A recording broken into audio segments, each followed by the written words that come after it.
পরিবর্তনের পর ভেঙে চুরমার ডায়মন্ড মডেল। প্রাক্তন মন্ত্রী, তৃণমূল নেতা থেকে বিদায়ী শাসক দল ঘনিষ্ঠ পুলিশ কর্তা নিশানায় সকলেই।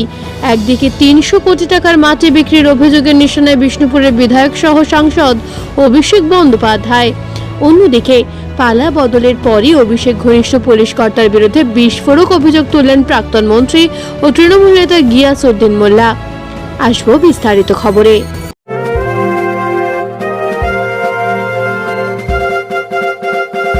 তেরা পোশাকের ঠিকানা তো একটাই, রামকৃষ্ণের 1 থেকে 4 তলাটায়।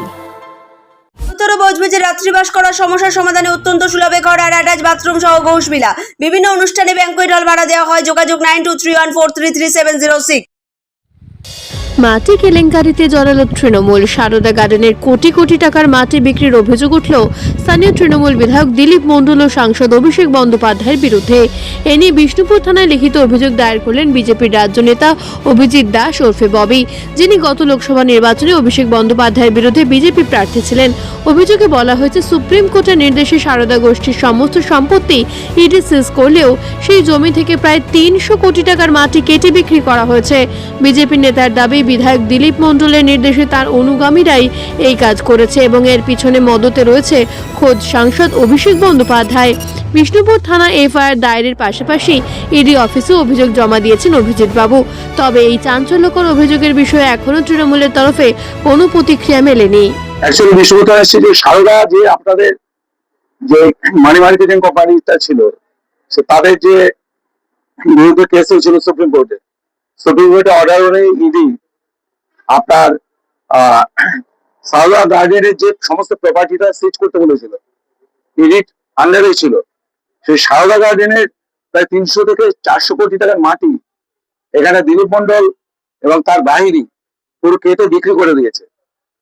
এবং এর মধ্যে আছে সঞ্জীব ঝা, আপনার অভিরূপ ঠাকুর, এই সমস্ত বিভিন্ন নাম রয়েছে এক জায়গা লোকে।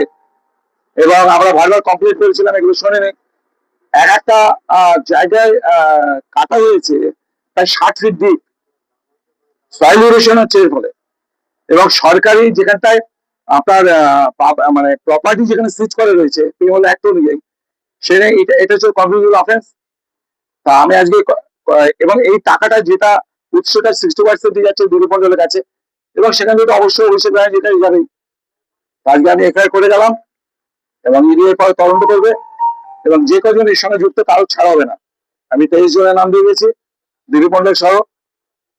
এবং এই যে গরিব মানুষের টাকা যেভাবে সারদা নিয়েছিল, যার জন্য সুপ্রিম কোর্টের অর্ডার ছিল যে এগুলো সিজ করে এগুলোকে বিক্রি করে গরিব মানুষের পয়সা যেগুলো সারদা কোম্পানি নিয়েছিল তাদের হাতে যদি ফেরত দেওয়া যায়, তো সেখানকার মাটি যদি কেটে নিল, প্রপার্টি গুলো ভ্যালু করে নিল। এই জন্য বিভিন্ন রকম যে আইনের ধারা আছে সেই ধারায় আমি এখানে কমপ্লেন করেছি এবং আশা করি যে যারা দোষী ব্যক্তি তার শাস্তি পাবে।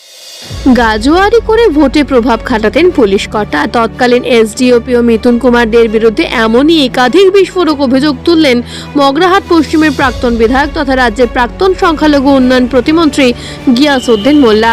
সোমবার ডায়মন্ড হারবার এসপি অফিসে এ ব্যাপারে লিখিত অভিযোগ দায়ের করেন তিনি। তার দাবি, পঞ্চায়েত থেকে জেলা পরিষদ পর্যন্ত বিভিন্ন পদে প্রার্থী বাছাইয়ের প্রভাব খাটানো হতো এবং এর সঙ্গে দুর্নীতিও জড়িত ছিল। সংবাদ মাধ্যমের সামনে গিয়াস মোল্লা অভিযোগ করেন, এক তৃণমূল কর্মীকে থানায় মারধরের প্রতিবাদ করতে গিয়ে তিনিও অপমানিত হন। বিষয়টি মমতা ও অভিষেককে জানালেও কোনো ব্যবস্থা নেওয়া হয়নি বলে দাবি তার। অভিষেক বন্দ্যোপাধ্যায় সব জানতেন বলেও অভিযোগ করেন তিনি। দীর্ঘদিনের তৃণমূল নেতা গিয়াস মোল্লা আরও জানান, এতদিন ভয় ও আতঙ্কের কারণে তিনি মুখ খুলতে পারেননি। এখনও নিরাপত্তাহীনতায় ভুগছেন বলেও দাবি করেন প্রাক্তন প্রতিমন্ত্রী। যদিও এই অভিযোগের সত্যতা পুলিশের একাংশ থেকে অস্বীকার করা হয়েছে।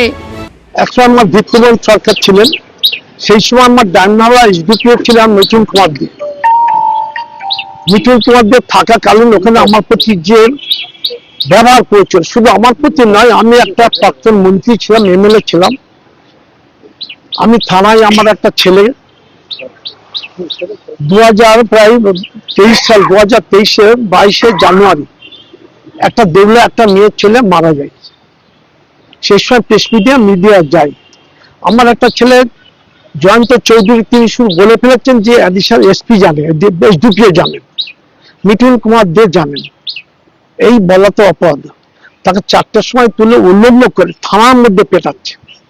আমি খবর পেয়ে থানায় ঢুকছি, চেঁচাচ্ছি, আমি কে মারছেন, কেন মারছেন? উনি একটা লাঠি হাতে করে নিয়ে এসে শালাকে মারছি, বেশ করেছি। আমার বাপ বলেছে পিটাতে হবে, আমার বাপ বলেছে তোর ঘাট ধরে থানার ভিতরে ঢুকিয়ে দেবো।